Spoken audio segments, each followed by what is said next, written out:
Baloch liberation army का साहसिक हमला, कब्जाए गए बलूचिस्तान में 71 हमलों से क्षेत्रीय बदलाव की चेतावनी जारी की। बलूच लिबरेशन आर्मी यानी बीएलए ने कब्जाए गए बलूचिस्तान के 51 स्थानों पर 71 समन्वित हमले किए।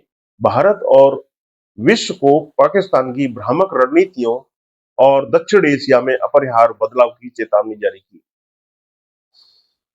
बलूच लिबरेशन आर्मी यानी बीएलए ने एक अभूतपूर्व आक्रामक आक्रामक कार्रवाई की जिम्मेदारी ली है, जिसमें उसने पाकिस्तानी सेना खुफिया केंद्रों और आर्थिक लक्ष्यों पर कब्जाए गए बलूचिस्तान कहे जाने वाले क्षेत्र में 71 समन्वित हमले किए। यह संगठन इन हमलों को इस्लामाबाद के संसाधन संपन्न प्रांत पर नियंत्रण को चुनौती देने और दक्षिण एशिया के रणनीतिक परिदृश्य को बदलने की व्यापक मुहिम का हिस्सा मानता है। बलूचिस्तान, जो पाकिस्तान का सबसे बड़ा प्रांत है और देश के कुल क्षेत्रफल का 44% हिस्सा है, ईरान, अफगानिस्तान और अरब सागर से घिरा हुआ है। इसकी भौगोलिक स्थिति विशेष रूप से ग्वादर बंदरगाह और चीन-पाकिस्तान आर्थिक गलियारा यानी सीपीईसी इसे भू राजनीतिक दृष्टिकोण से अत्यंत महत्वपूर्ण बनाती है। बलूचिस्तान का भू राजनीतिक महत्व और मानचित्र। बलूचिस्तान पाकिस्तान के दक्षिण पश्चिम में स्थित 3,47,190 वर्ग किलोमीटर के क्षेत्र में फैला हुआ है, जो पाकिस्तान के कुल क्षेत्र का लगभग 44% है। यह प्रांत उत्तर पश्चिम में अफगानिस्तान, पश्चिम में ईरान, उत्तर पूर्व में खैबर पख्तूनवा, पूर्व में पंजाब और दक्षिण पूर्व में सिंध से घिरा हुआ है, जबकि दक्षिण में अरब सागर इसकी सीमा बनाता है। मानचित्र पर बलूचिस्तान का विशाल पठारी क्षेत्र, जिसमें सुलेमान और टोबा पाकर पर्वत श्रृंखलाएं, मकरान तट और चगाई व खारान के शुष्क रेगिस्तान शामिल हैं, स्पष्ट रूप से दिखाई देता है। क्वेटा इसकी राजधानी उत्तर पूर्व में सुलेमान पर्वतों के घने बसे क्षेत्र में स्थित है, जबकि ग्वादर बंदरगाह के सीपीईसी का केंद्र बिंदु है। अरब सागर के तट पर मकरान क्षेत्र में चमकता है। यह बंदरगाह हॉर्मुन जड़ मरु मध्य के मुहाने पर स्थित है, जो इसे मध्य एशिया तक सबसे छोटा समुद्री मार्ग प्रदान करता है। बीएलए के हमले क्वेटा, बोलन, तुर्बत और मकरान जैसे क्षेत्रों में केंद्रित थे, जो मानचित्र पर रणनीतिक दृष्टि से बेहद ही महत्वपूर्ण बिंदुओं के रूप में उभरते हैं। रणनीतिक स्वायत्तता और क्षेत्रीय महत्वाकांक्षा। बीएलए ने विदेशी ताकतों को का मोहरा होने के सभी आरोपों को खारिज करते हुए खुद को क्षेत्र के उभरते परिदृश्य में एक स्वतंत्र और निर्णायक खिलाड़ी के रूप में स्थापित किया है। पाकिस्तानी सैन्य काफिलों, खुफिया केंद्रों और खनिज परिवहन संचालन को निशाना बनाकर यह संगठन इस्लामाबाद के बलूचिस्तान पर नियंत्रण को कमजोर करना चाहता है। हम न तो मोहरे हैं और न ही मूक दर्शक, बीएलए ने घोषणा की। संगठन के प्रवक्ता जियंद बलोच ने कहा कि ये हमले युद्ध क्षेत्र की तैयारियों को परखने के लिए थे, ताकि भविष्य के संगठित युद्ध के लिए समन्वय और रचनात्मक क्षमताओं को मजबूत किया जा सके। हाल के हमलों में बोलन जिले में जाफर एक्सप्रेस ट्रेन को निशाना बनाया गया, जो मानचित्र पर बलूचिस्तान के मध्य में एक महत्वपूर्ण रेल मार्ग के रूप में दिखाई देता है। ये हमले क्षेत्र में बीएलए की बढ़ती सैन्य क्षमता को दर्शाते हैं। पाकिस्तान की कपटपूर्ण नीतियों का आरोप। बीएलए ने पाकिस्तान पर शांति वार्ताओं को अपनी आक्रामक मंशाओं को छिपाने के लिए इस्तेमाल करने का आरोप लगाया है। इस्लामाबाद की कूटनीतिक पहलों को भ्रामक युद्ध रणनीति करार देते हुए संगठन ने भारत और वैश्विक समुदाय को पाकिस्तान के वादों पर भरोसा न करने की चेतावनी भी दी है।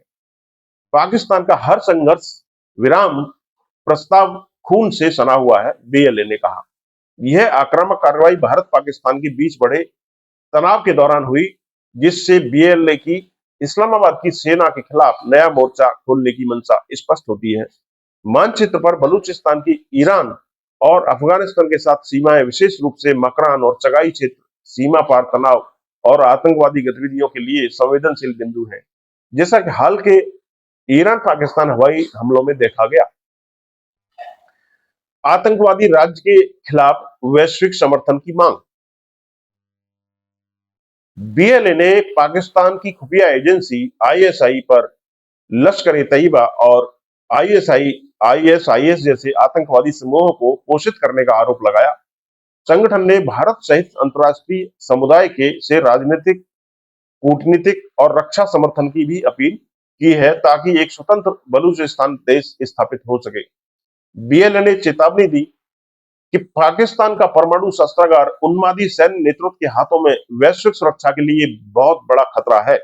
मानचित्र पर बलूचिस्तान की रेको डी खदान, जो विश्व की सबसे बड़ी अविकसित तांबा स्वर्ण खदानों में से एक है, और ग्वादर बंदरगाह जो चीनी निवेशकों का केंद्र है, उन आर्थिक हितों को उजागर करते हैं जिन्हें बीएलए ने अपने हितों में हमलों से बाधित करना करना चाहता है। संगठन का कहना है कि यदि पाकिस्तान को रोका न गया तो यह विश्व के लिए बहुत बड़ा विनाशकारी होगा।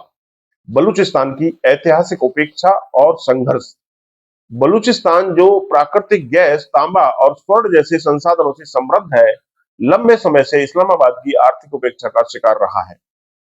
बीएलए का दावा है कि इस्लामाबाद रावलपिंडी अक्ष ने प्रांत के संसाधनों का दोहन तो किया, लेकिन स्थानीय बलोच आबादी को विकास से वंचित रखा।